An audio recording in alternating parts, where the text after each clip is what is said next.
Hey, good evening, USA, Canada, all over the world.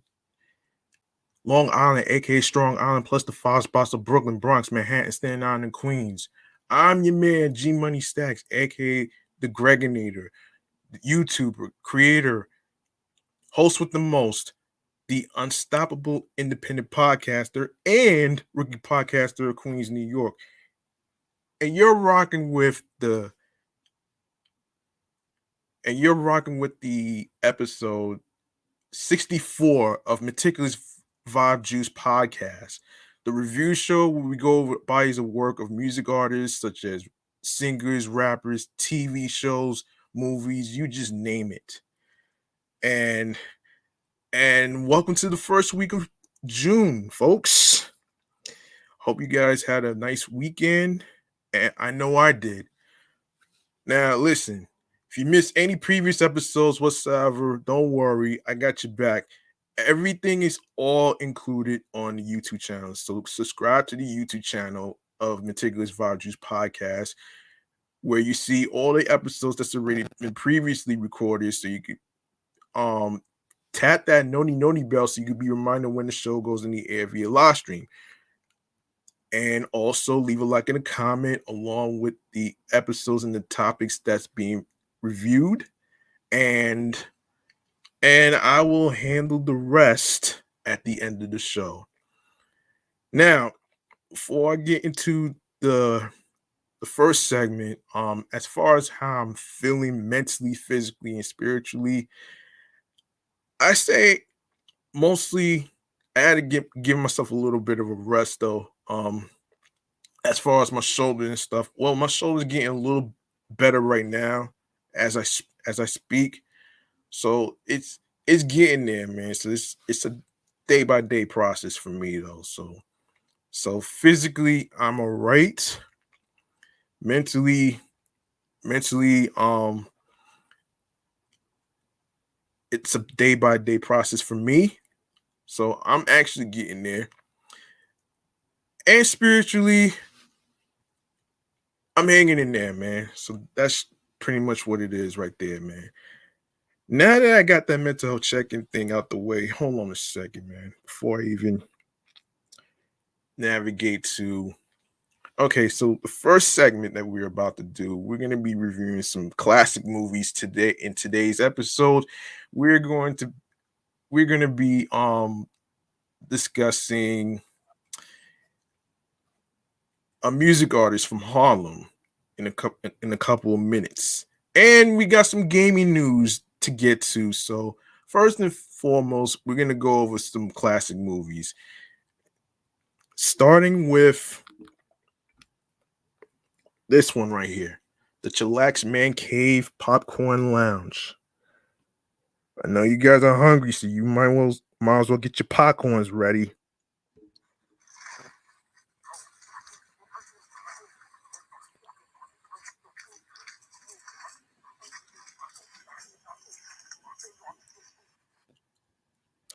And you know how this goes. Our first classic movie we're going to be reviewing today is a 1998 film called Woo by Jada Pinkett Smith. So, Woo is a 1998 romantic comedy film directed by Daisy V.S. Mayer and starring Jada Pinkett Smith in the title role. And it also has Tommy Davidson as well. Now, Dave Chappelle, I did not know he was in this movie. I did not know that. That's crazy. And then there's Paula J. Parker and Ella Cool J, who also did In the House, of course. And the budget is $13 million. I repeat, $13 million. And in the box office, it made $8,165,984. And let's go over the reception right here. So the film was met with negative reviews from audiences and critics. It holds a 10% fresh rating at Rotten Tomatoes based on 40 reviews, with an average score of 3.53 out of 10. Derek Armstrong at AllMovie, while giving positive reviews to stars Davison and Smith's performances, stated that the script was formulaic, um, and that the film in general was not much of a vehicle for its impish starlet. Made on a budget of $13 million, the film grossed $8,064,972 dollars domestically, making it a box office flop. It was, however, a success when released on home video. And as far as the soundtrack, well, the soundtrack containing hip hop and R&B was released on May 5th, 1998 through Epic Records. It peaked at number 52 on the Billboard 200 and number 8 on the top R&B hip hop albums. Man, that's crazy, man. Up next, Harlem Nights, another classic movie. Now, hold on a minute. Someone just came in. Copycat Fish podcast. Thank you for joining. Um, yes, so Harlem Nights is a 1989 American crime comedy drama film written, executive produced, and directed by Eddie Murphy. Of course, Eddie Murphy also co-stars with Richard Pryor as a team running a nightclub in late 1930s Harlem while contending with gangsters and corrupt police officials. The film also features Michael Lerner, Danny Aiello, Red Fox, um, Della Reese, and Murphy's brother, late great Charlie Murphy. The film was released on November 17th, 1989 by Paramount Pictures. And yes, hold on a sec. Was that it? Never mind. So the budget was $30 million, and at the box office, it made $95 million in the box office as well. That one probably did. That one probably did better than Woo, if you ask me. Harlem Nights remains Murphy's only directorial effort. He had always wanted to direct and star in a period piece, as well as work with Pryor, whom he considered his greatest influence in stand-up comedy. Reviews of the film were mixed. Nonetheless, the film was a financial success, grossing $95 million against a $30 million budget. It has since been regarded as a cult. Why y'all? All right, listen. I'm not gonna call it a cult classic, man. I'm really getting bothered with the word cult, man. Like, you mean to tell me you can't use a different word other than cult? Like, damn. Like, come on, man. Really? Really? Cult? Come on, man. Y'all gotta do better than that, man. Yeah, right. Cult. Man, listen. Man, this is ridiculous. Cult? Man, listen. Okay, so the box office. Opening in North America in mid-November 1989, the film debuted at number one its opening weekend. It grossed $16,096,808 from 2,180 screens during those three first days, setting a record pre-holiday fall opening, and would go on to collect a total of 60,864 rather thousand $870.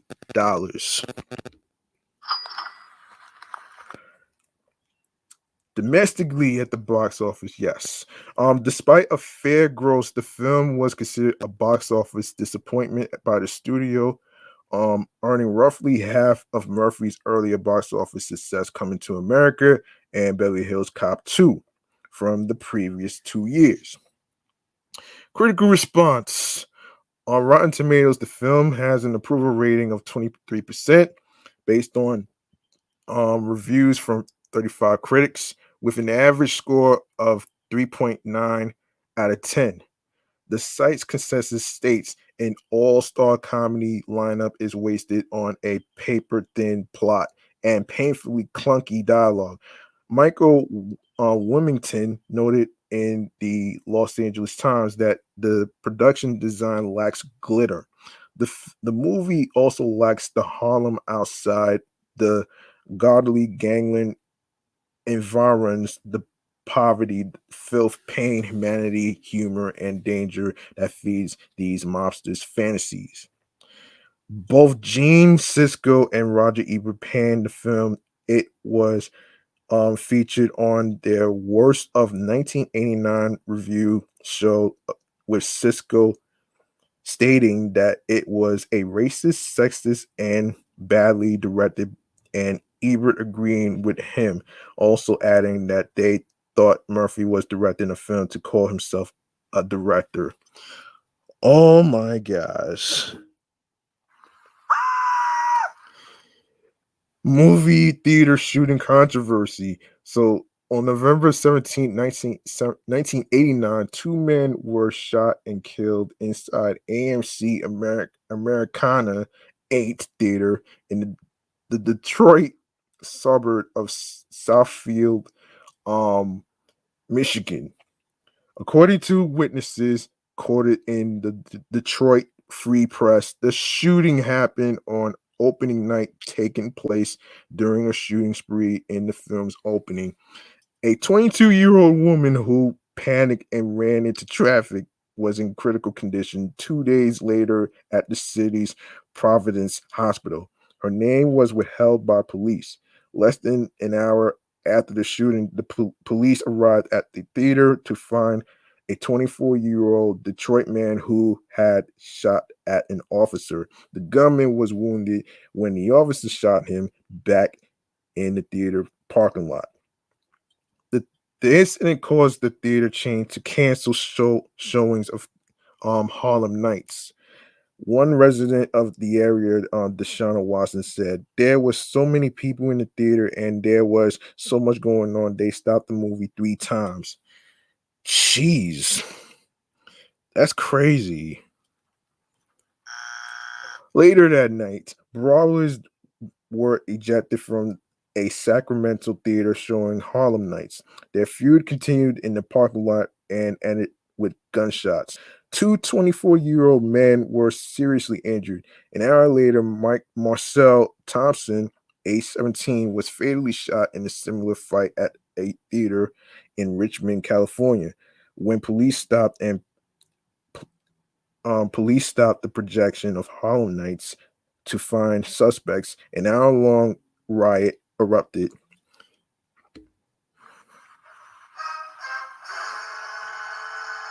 In Boston, Mayor Raymond Flynn saw so many fistfights taking place in a crowd leaving Harlem Nights that he at first threatened to close the theater down, but decided to tighten police security at the theater. Flynn blamed the film for the riot, stating that it glorifies violence. However, Raymond Howard, a lieutenant of the Richmond Police Department, defended the film, saying there's nothing wrong with the show, but this tells me something about the nature of kids who are going to see these shows. And he said, in quote, if there if there's a fight at McDonald's, what does that have to do with the McDonald's? If there's a fight at Giant Stadium, are you going to blame the Giants? Of course not. It's not about the Eddie Murphy movie. Bob watched Eddie Murphy's manager at the time on the movie theater incidents December 4th, 1989. Now the crazy part is, oh my gosh. So the shit ended up winning worst picture, which is crazy. And and I have to say it's probably a bomb.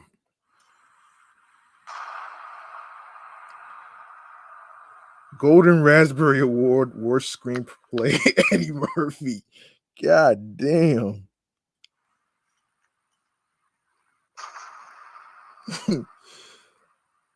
Academy Award for Best Costume Design, Joe I. Tompkins. Golden Raspberry Award, Worst Director, Eddie Murphy.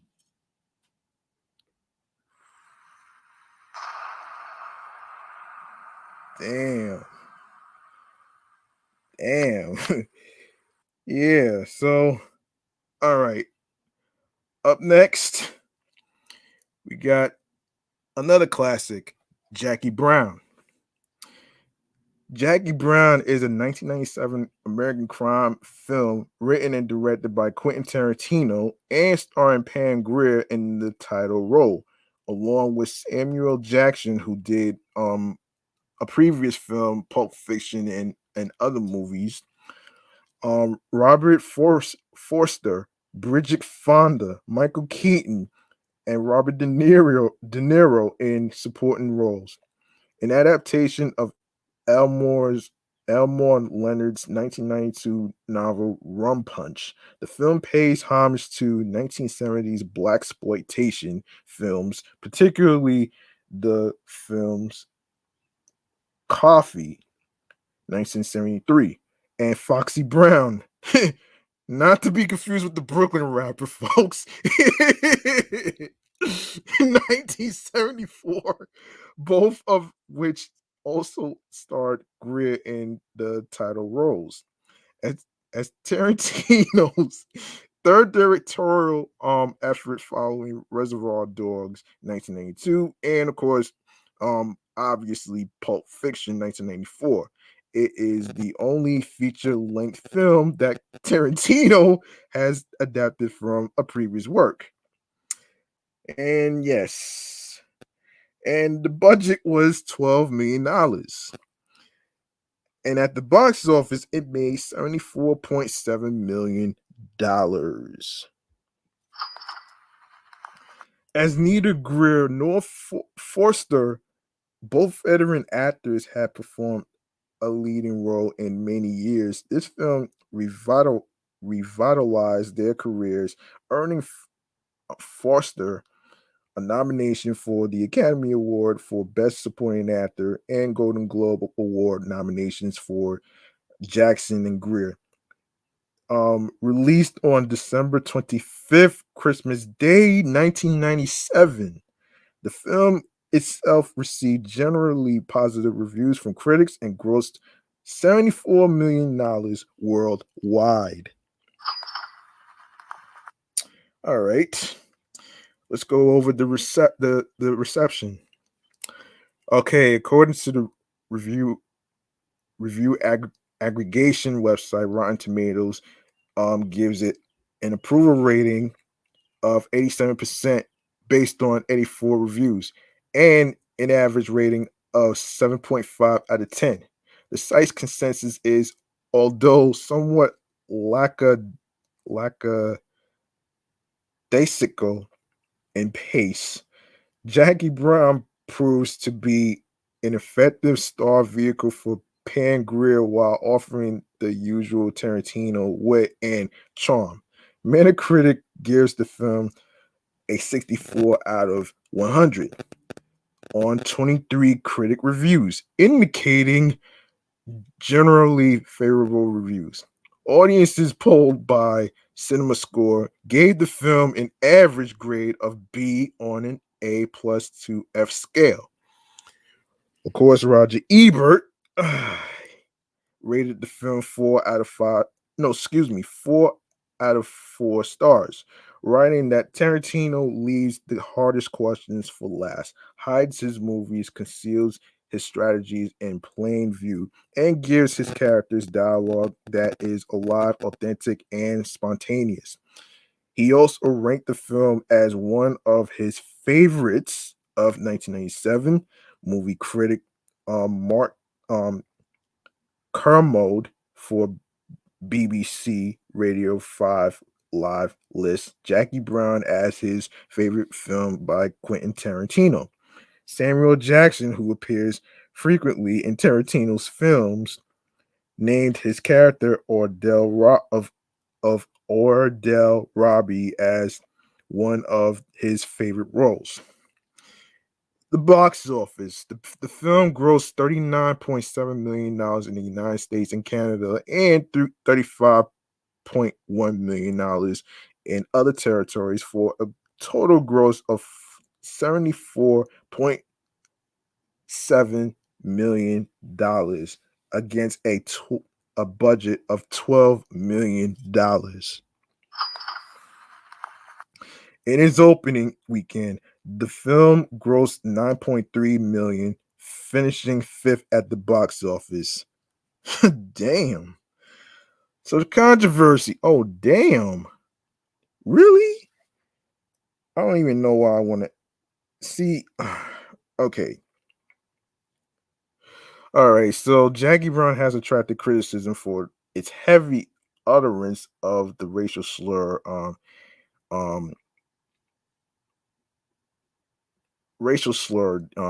the N word. Yeah. The word is used 38 times throughout the film, which was the most in any Tarantino movie at the time of release until Django Unchained 2012 and The Hateful Eight 2015. During an interview with Manola Dargis, Tarantino is quoted as saying the minute any word has that much power, as far as I'm concerned, everyone on the planet should scream it.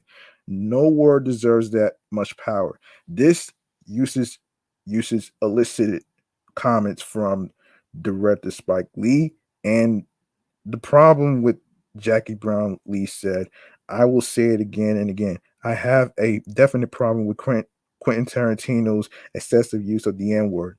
Lee later commented, I'm not against the word and I use it, but not excessively.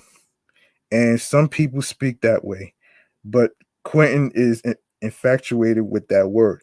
What does he want to be made? An honorary black man. And he uses it in all his pictures, Pulp Fiction, and Reservoir Dogs. I want Quentin to know that all African Americans do not think that the word is trendy or slick. Lee even went as far as to address his concern around the extensive inclusion of the word with the film's producers, Harvey Weinstein and Lawrence Bender. Film critic Pascal Sawyers also found issue with the repetition of the word. Sawyer says, in quote, I wouldn't necessarily align myself with Spike Lee, but I do have some reservations about a film of this kind coming out at this time. It seems to me there's a kind of culture vulture feel to it. I'm concerned about the whole black exploitation thing. Um, Hollywood is a dream factory, but it was Hollywood that created some of the most negative images of black people, which had major effects on the way we were perceived around the world. He concludes by stating that Tarantino's use of the word devalues the word, and the word has a lot of significance. Tarantino's choice to use the word was defended by actor Samuel Jackson, who plays the role of Ordell Robbie. Did they have another name to call the black people they were talking about at the time? Jackson asked. He goes to say, if you're going to deal with the language of the time. You deal with the language of the time. And that was the language of the time. I grew up in the South. I heard the N word all my life. I'm not disturbed by it. Now we go to the awards. Greer and Jackson were nominated for Golden Globe Awards, um, and this is for and Greer for Best Actress, Motion Picture, Musical, or Comedy, and Jackson for Best Actor, Motion Picture, Musical, or Comedy. Forster was nominated for an Academy Award for Best Supporting Actor. The film was also nominated for the prestigious Grand Prix of the Belgian Syndicate of Cinema Critics. In 2008, the film was selected by Empire Magazine as one of the 500 greatest movies of all time, ranking it in at number 215. At the 48 Berlin International Film Awards, Jackson won the Silver Bear for Best Actor award. So Academy Award, March 23rd, 1998, Best Supporting Actor, Robert Forster, Best Adapted Screenplay, Quentin Tarantino, Best Actress, Pam Grier, awards, circuits, community awards, third C, third A double CA's, supporting best supporting actor Robert Forster, best film editing Sally Menke, honorable mentions the next 10 best picture contenders. Um,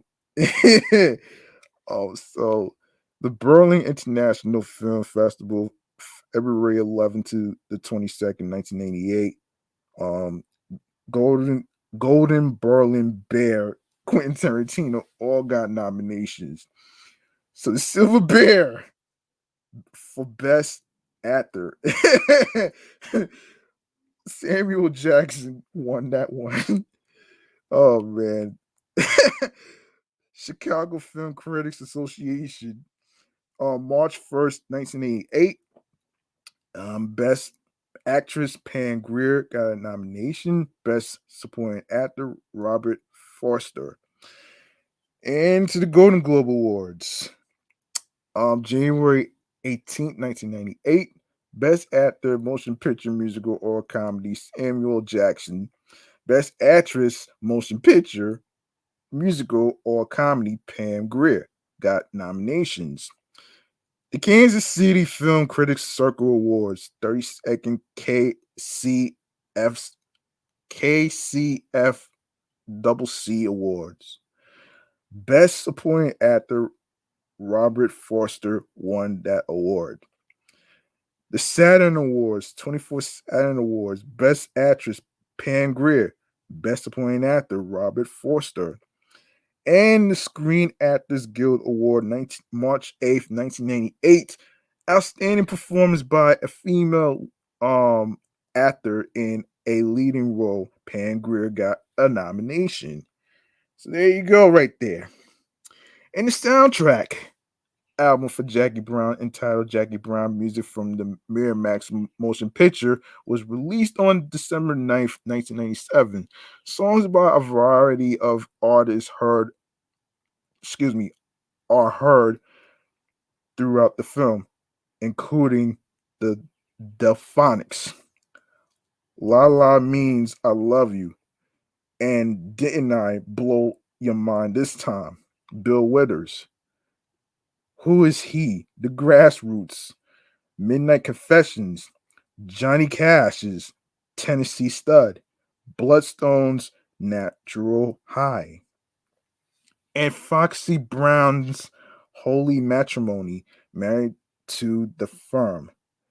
There are several songs included that were featured in blaxploitation films as well, including Bobby Womack's Across 110th Street from the film of the same name, and Pam Grier's Longtime Woman from her 1971 film The Big Doll House.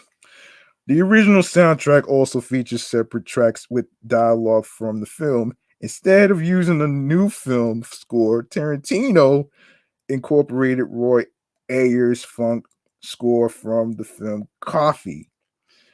A number of songs used in the film do not appear on the soundtrack, such as Sissy Strut, the Meters,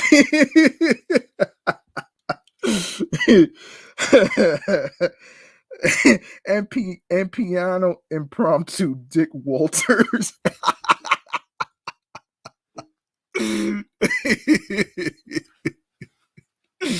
Oh man, hold on. Okay, wherever you are. All right. Okay, home media. The special edition DVD released by Biana Vista in 2002 includes an introduction from Tarantino, an hour-long retrospective interview, a subtitle trivia track, and soundtrack chapter selection, a half-hour long making of documentary, how it went down. The entire chicks who love guns video as seen in the film may deleted and alternate scenes, including an alternate opening title sequence, Cisco and the Eberts review Jackie Brown appearances on MTV, TV spots and theatrical trailers, written reviews and articles, and um filmographies, and over an hour of trailers for Pangria and Robert Forster films dating from the 1960s onwards. The box also includes a mini poster of the film, similar to the one above, and on the back of that, two other mini posters, one of Greer, the other of Foster, both similar to the album cover. Although the special edition DVD's back cover states that the film is presented in a 2.35:1 aspect ratio, it was actually shot with a 1.85:1 ratio. The only Tarantino directed film to date shot in such a format, with the exception of his segment in the film Four Rooms. The Man from Hollywood. On October 4th, 2011, Miramax released Jackie Brown on Blu-ray disc along with Pulp Fiction. The film is presented in 1080p HD in its original 1.85:1 aspect ratio with a DTS HD Master Audio 5.1 soundtrack. The disc was the result of a new licensing deal with Miramax and Lionsgate. Okay. Okay, here we go. Now before I even go to the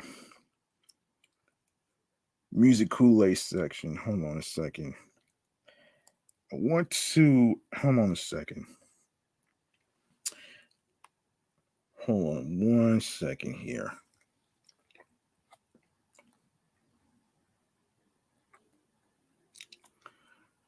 All right. Okay. Hang on 1 minute.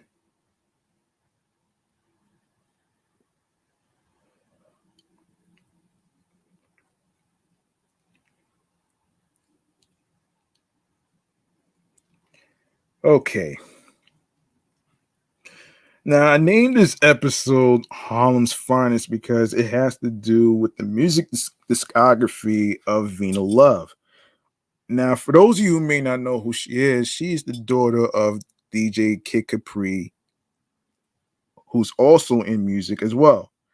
Now, I'm gonna go. Let's go over some singles that she got out right now. So in 2016, she came out with Need Nobody, Best of Me 2017, Drip. 2019, Dripping Water. Kid Capri remix. Like It 2020, Henny V, Twisted, All Me, hashtag NFS, Uptown, Options, in My City. Now I did hit the first time I heard about her is when she came out with In the Air, with Air actually. And then when I saw the video for the first time, it was very colorful, and it was very colorful and and I kind of liked it. It kind of grew on me actually. So this is basically the music Kool-Aid right here. So this is the music Kool-Aid that I'm talking about here. So there you go right here.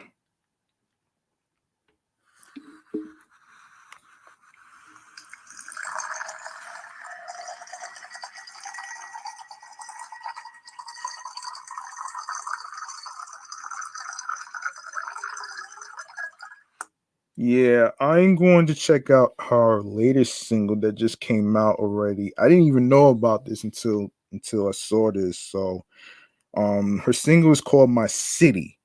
So I'll listen to it when I get off the air. So there you go right there. All right, so that was your music Kool-Aid segment. That was quick. So I'm actually going to go into our last segment of the night. This has to do with some gaming news that we're about to get into right about now. So this is for the gamers out there. Um, this is the video game chamber right here. I'm going to actually um let's get into this right now, man.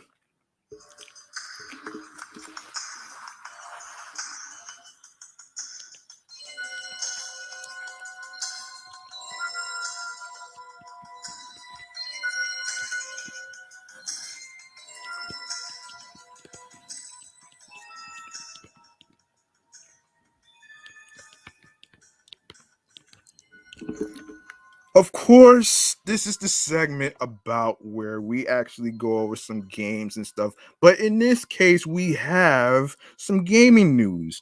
Now, we're going to get into some 2022 video game releases. It's coming out right now in the month of June. We're going to get into it right now. So, there we go right here. So, let's let this load up. And this is according to the Game Informer website right here.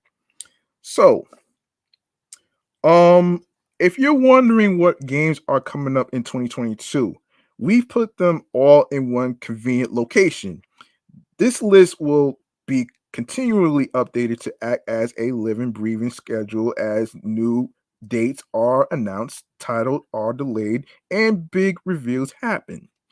This should help you plan out your next several months in gaming and beyond. As the gaming calendar is constantly changing, we highly recommend you bookmark this page. You'll likely find yourself coming back to this to find out the most recent release schedule for the most anticipated games across PC, consoles, handhelds, and mobile devices. If you notice that we've missed something, feel free to let us know. Please note that games will not get assigned to a month until they have confirmed release dates. So, since we in June, all right, so let's go to June. Here we go. All right, so June 1st, Stadia, I believe it's called Lake. Let's get into what this is about though. Um Actually, there's no synopsis for this shit though, but um Yeah, there's no synopsis. All right, so we got Silt on PlayStation 5, Xbox Series, um, PlayStation 4, Xbox One, Switch, Nintendo Switch to be exact. Um, PC. Um, let's look at the review. Let's take a look at the review. I know. Let's take a look at this. So let's see. Let's see what we got here. The impeccable graphics and thought-provoking narrative shine so brightly in this puzzle adventure title that the game's defects, like the frustrating lack of direction, stand out in grimy, stark contrast. The moment I began playing, I was under the aquatic world's mono, mono, monochromatic and disquieting spell. However, the magic was continuously dispelled as I increasingly encountered imbalanced challenges and tedious objectives. Silt is undoubtedly one of the most beautiful games I played this year. Its its underwater world in is brought to life in shades of black, gray, and white. But though the color palette is limited, it it is applied masterfully. Inky darkness gives way to foggy gloom, which is pierced by brilliant illumination. The artistic visuals are meticulously detailed. Every feature and figure is shaded and ornamented in ways that make me stop and admire the screen instead of moving to my next objective. One moment I swim along an ocean floor choked with reeds. In the next, I emerge from the gaping mouth of an inert, needle-fanged monstrosity, and both scenes equally demand my attention. The graphics, dark and light motives also spill over wonderfully into the game's exploration of those themes. I began my adventure with a few ominous and poetic lines written across the screen. They are not words of encouragement. Uh oh. I don't like the sound of that.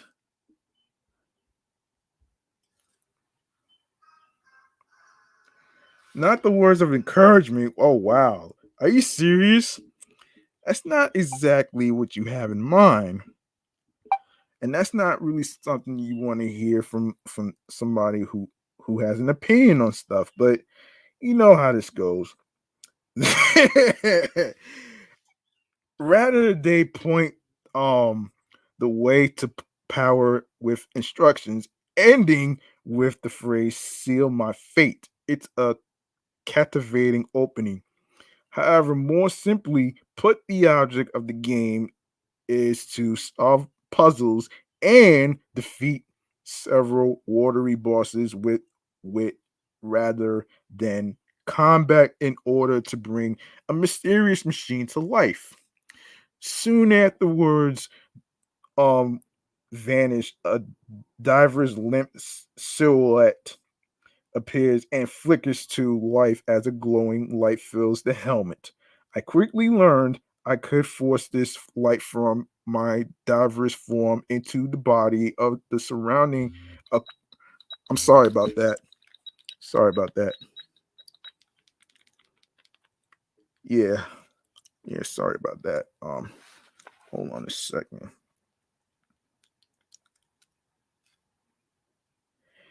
Yeah. Um. Anyway. Anyway. So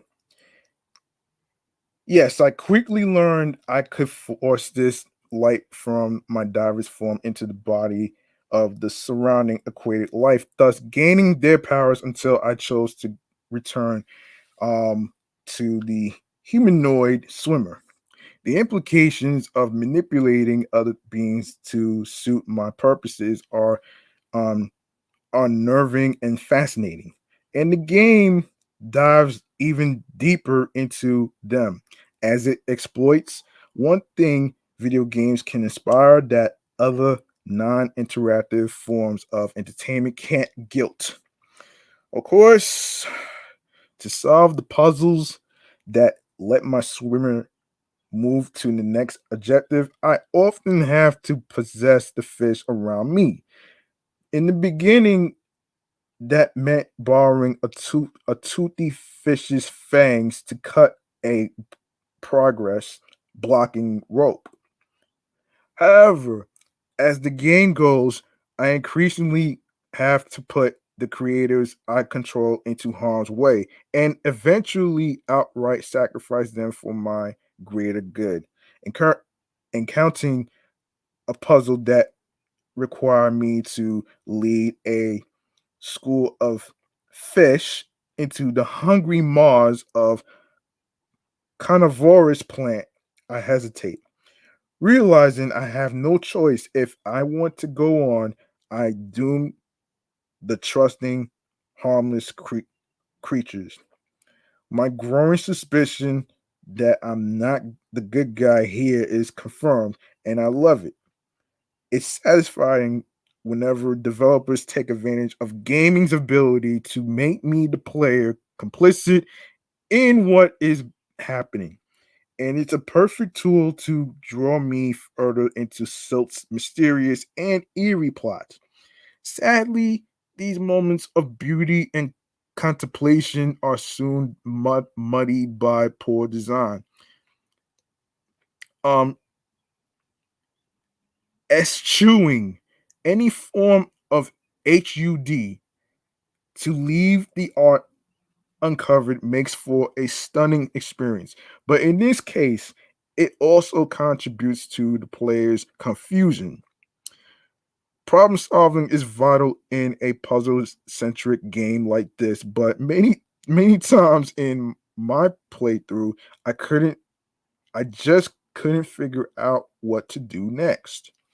A helpful nod from the camera or an extra bit of lighting might have been an enormous help, but I frequently found myself floating aimless and irritated through the world for any clue as to what I should be doing. Many challenges are also tedious.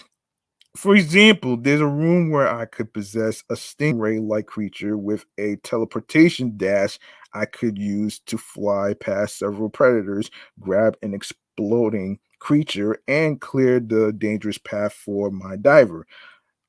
Um, annoyingly, annoyingly,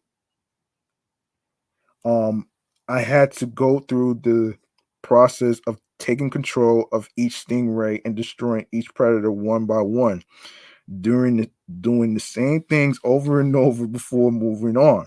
It took an aggravatingly long time, and anytime I failed, which felt unearned most of the time, I needed to start it all over again. Yeah. Because of everything that is spectacular about Silk, its stunning art style, atmospheric um, environments, and pensive story, I wanted to love this game. It just wouldn't let me. Exasperating puzzles with little guidance frequently slowed my progress to a halt and left me banging my head against the wall. Even so, I still encourage players to pick up the title if for no other reason than to experience so gorgeous a game. Okay. Um okay, we got another game that we got to go. Okay, so Um, all right, so let's go to okay, we got Card Shark, Diablo. Wait, hold on. Card Shark is for Nintendo Switch, PC, which came out already. Lake and Silt came out already on June 1st. We have Card Shark, like I said, Nintendo Switch, PC already came out. Diablo Immortal for I iOS, Android. Giga Gigapocalypse, PlayStation 4, Xbox One, Nintendo Switch. Already came out June 2nd. Um Soldiers, not sure how they spell it though, but never mind. Oh, okay, I get it. Soldiers. Okay. Soul. Okay, gotcha.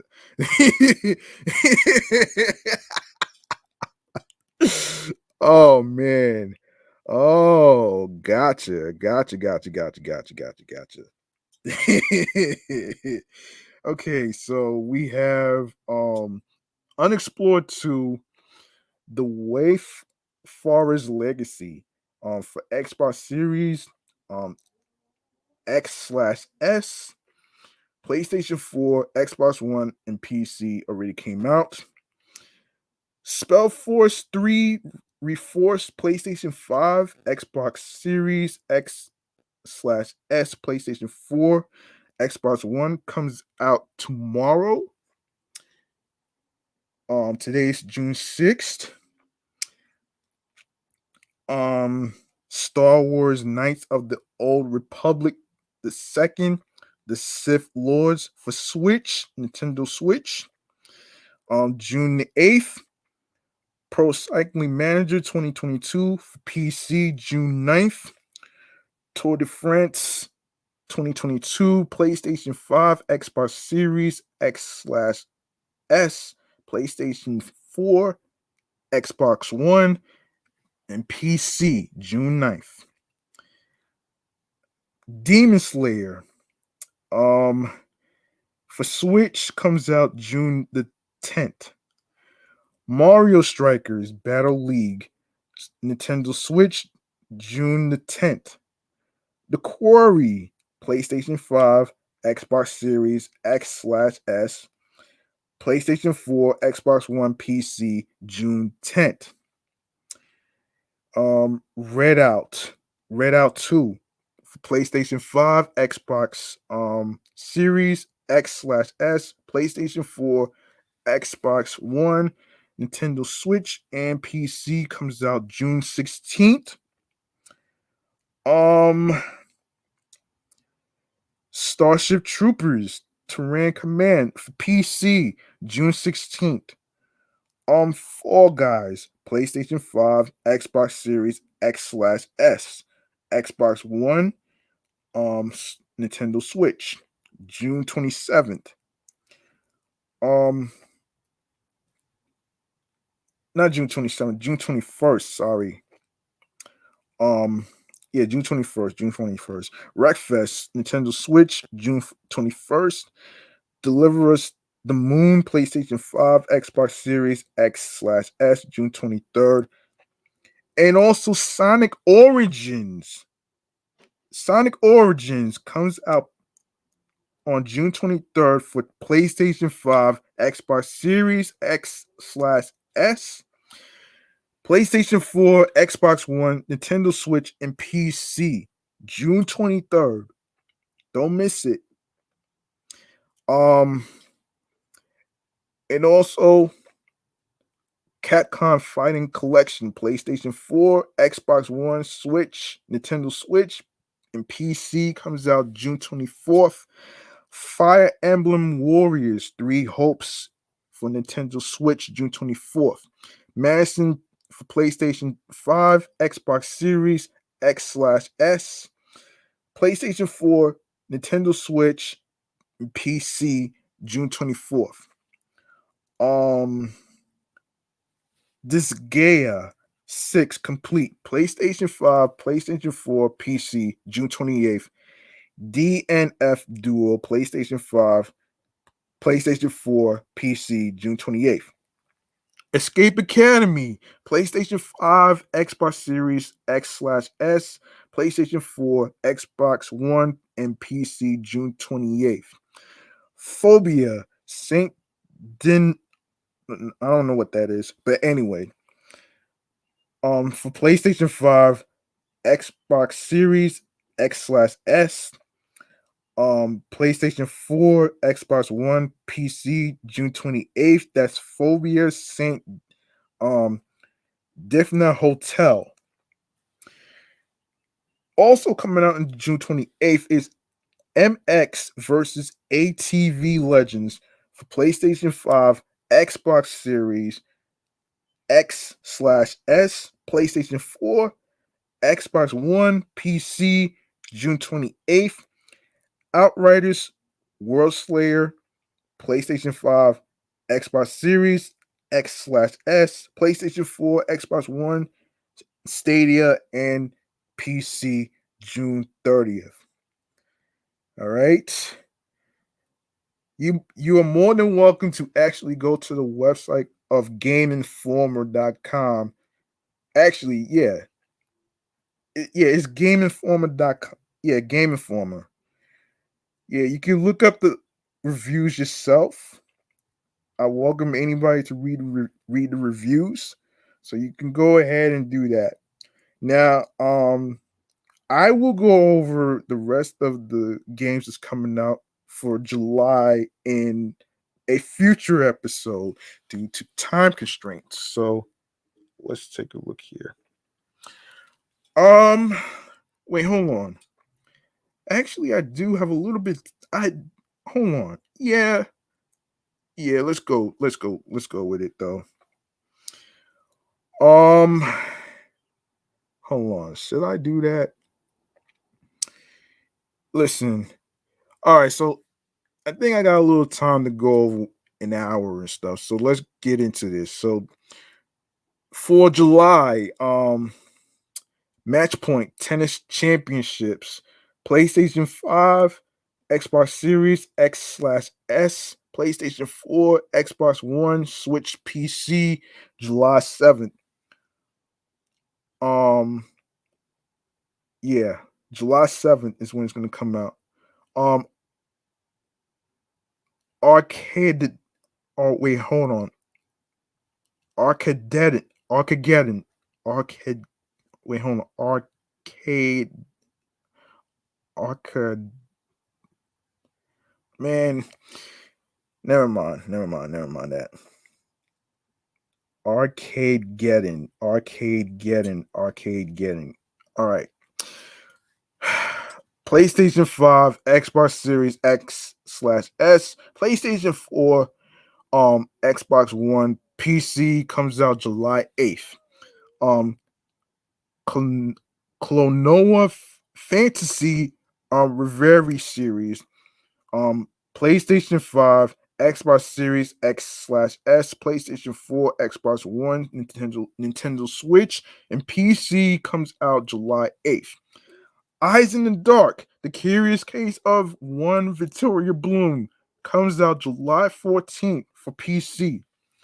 Endling, Extinction is Forever for PlayStation 4, Xbox One, Nintendo Switch, PC comes out July 19th. Stray for PlayStation 5, PlayStation 4, and PC comes out also July 19th. Wayward Strand for PlayStation 5, Xbox Series X/S, PlayStation 4, Xbox One, Nintendo Switch, PC comes out July 21st. Um, Live Alive for Nintendo Switch, July 22nd. Lost Epic for PlayStation 5, PlayStation 4, and PC comes out July 28th. Digimon Survive for PlayStation 4, Xbox One, Nintendo Switch, and PC July 29th. And also coming out in July 29th is Xenoblade Chronicles 3 for Nintendo Switch. And I think I'm gonna hold off on August and September for probably future episodes and stuff. So I'm not gonna really do all that. So I'll save July and August and stuff for a future episode. So there you go, right there. And I think we went over an hour, so I think this is gonna do it. That's gonna do it. That's gonna do it for this episode right here, man. For Meticulous Vibe Juice podcast review show, episode 64, Harlem's Finest, dedicated to Vina Love, of course. You like what you heard in today's episode? Please feel free to show some love by making a charitable donation to my Cash App, which is G Money Stacks 555. That's capital G, lowercase MONEY, capital S, lowercase TACKZ 555. Once again, it's not about breaking the bank. It's all about doing the best you can on whatever amount of money you are comfortable donating will be appreciated. All right. No need to stress yourself out on this. All right. Anyway, man. Yeah, I haven't done this segment in a long time. So I'm actually gonna do I haven't done this segment in a long time. So let's get to podcast free game mechanisms, shall we? Um I'm gonna play a different one actually. Hold on a second. Yeah, let's play this.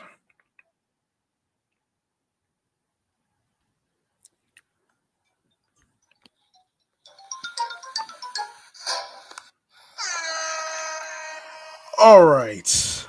Um, all right. So podcast free game mechanisms, man. The segment where I give you free game on how to start a podcast or whatever, like I'm doing right now with 3 shows underneath my belt. As you can see, yes, I'm doing 3. And of course, some people are going to doubt me, but I don't care at this point because you know what? I'm creating content for everybody to listen. You know what I'm saying? Anyway, so the first thing I'm going to inform you in terms of the equipment that you need to start a podcast. So first, I want to say this though. You don't necessarily need a fancy recording studio to actually create podcast episodes and stuff.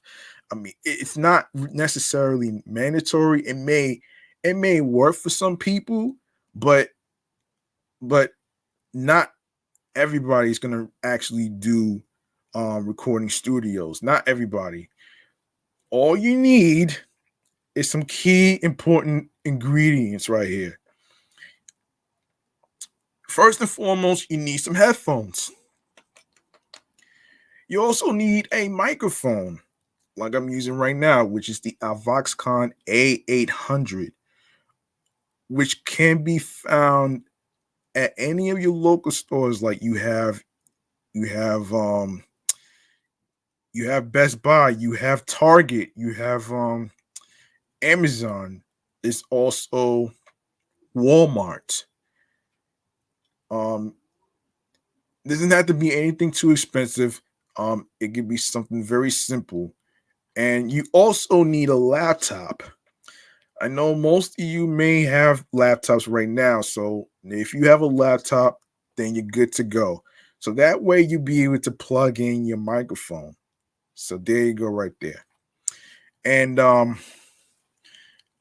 for the most important part is you need a supporting software, which I'm gonna recommend um StreamYard for you guys out there that don't know. It's one of the softwares that I use to connect my YouTube channels of my weekly podcast episodes. And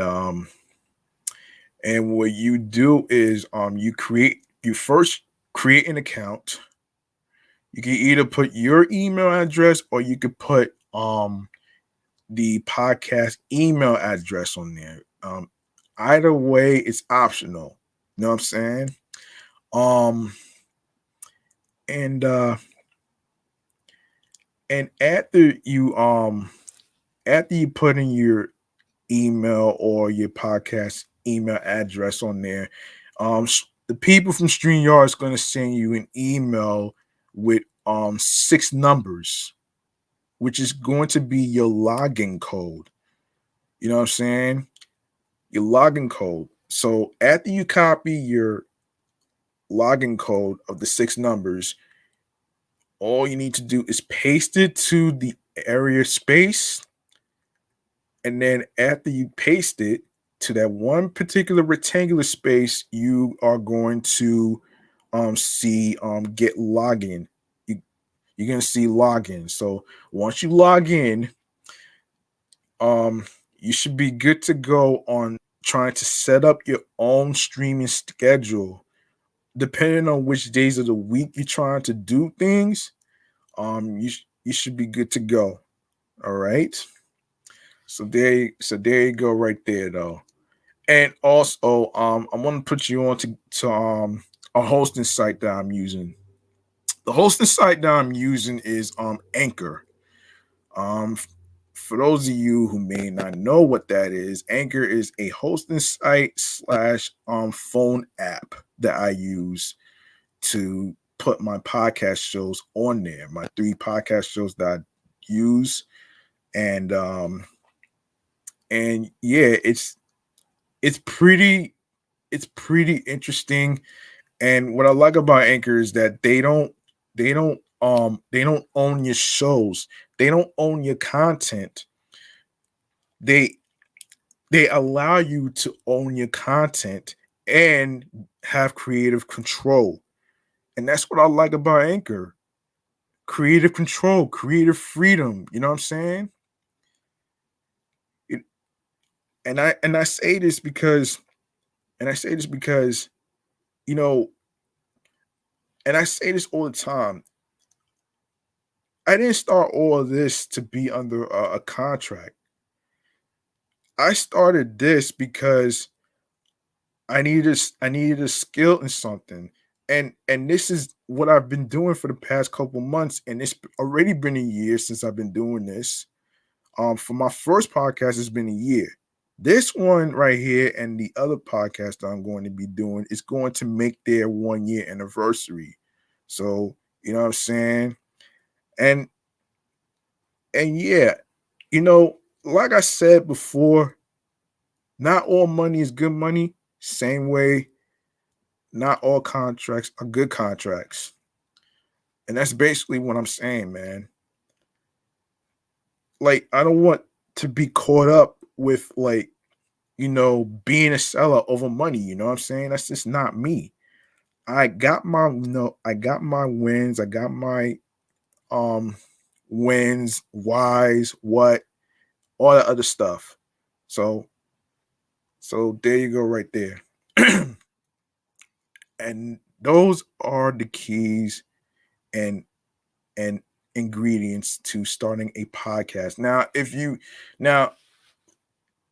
you have a unique name of your podcast, don't worry about other people not liking it at first. You just go with the flow. If it's part of who you are as a person, and if it makes sense to you, then go for it. Don't worry about other people. I know I'm trying not to. But the shit that I have to fucking explain, but you know. Anyway, man. So that was your free game podcast. That was your podcast free game mechanism segment right there. Now, the very last thing we're going to go to is, hang on a second, let me get this queued up. It is stream choices on the go. You know what to do. Go go follow the show Meticulous Vibe Juice Podcast on Instagram. And of course, my other podcast show, of course, Excellent Fun Vibrant Podcast. You also have Off the Meat Rack Chains New York podcast. And of course, you can follow me on the gram, which is G Money Stacks 555 in Queens, New York. And of course, turn on your notifications so you can see me in action. And also, if you have any comments and thoughts and stuff, you can comment in the Instagram live feed that I'm using, which is the Meticulous Vibe Juice Podcast page. And from and also and also you know, if you have any thoughts, of course, do the same in YouTube right here that I'm using right now. So there you go. Anyway, so I'm gonna inform you where you can follow, where you can actually look up the show of where you can listen to. So here you go, right there. And hang on a second here. I did see somebody come in. Um, yeah, I don't know. Yeah. Um. Anyway. Um. So where you can listen to the episodes, you ask. I got y'all. First and foremost, you can leave a you can leave a message on Anchor about your thoughts and talks on the topics that was being reviewed, the music artists. If you have any music artist ideas on who I should review and stuff as far as the discography and stuff like that, I'll be glad to do that. But don't give me no corny musicians, man. Cause I don't do corny musicians on here, man. You know what I'm saying? You know what I'm saying? I don't do corny musicians right here, man. I'm just keep I'm keeping this shit really fucking real here, man. You know what I'm saying? So anyway, and speaking of Anchor, you can also listen to the episodes on Anchor. You can listen on Audible. There's Audacity, Amazon Music. We have Breaker, Castbox FM, Deezer, Listen Notes, Moon FM Podcast, Player FM, Pocket Cast, Podfriend, Podo Polo, Podorama, Podcast Index, Podcast Addict, Podchaser, Podfriend, Reason FM, Spotify, Stitcher, TuneIn Radio, Google Podcasts. Don't forget to leave a 5-star rating on Podchaser, Podfriend, and of course, Spotify as well. And you can listen to Meticulous Vibe Juice podcast episodes on Radio Public and of course iHeartRadio, the number one app for music, radio, and podcasts. Of course, that's where you can also follow my other podcast, which is Excellent Fun Vibrant Podcast, the Sports Edition show, and of course my number one successful show so far, Off the Meat Rack Chains New York podcast, is reaching a second anniversary. So I can't wait for that. Um and of course,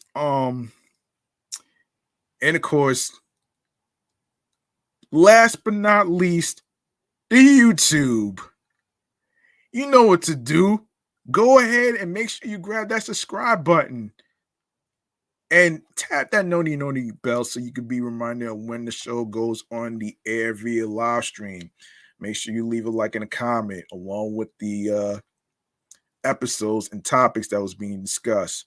Of course, be sure to um, you know, be notified on when the show is going to be on the air. More upcoming episodes, more video content, previous episodes. Of course, be sure to download these episodes, share the episodes, and of course, don't forget to don't forget to um don't forget to comment, don't forget to like, don't forget to rate, and of course, don't forget to spread the word to your friends. Um, s- spread the spread the word, share the podcast, share the videos, share the episodes. Of course, share the podcast with your wives, your husbands, your boyfriends, girlfriends. Of course, your friends and the people that you are cool with at at work and stuff. So there you go, right there. So that's gonna do it for me, man. I'm G Money Stacks. Thank you very much for listening, tuning in, and rocking with me on episode 64. Um, Harlem's finest. And I'll see y'all next time in the next episode where we have more music artists to review, games to review, movies, TV shows, and hopefully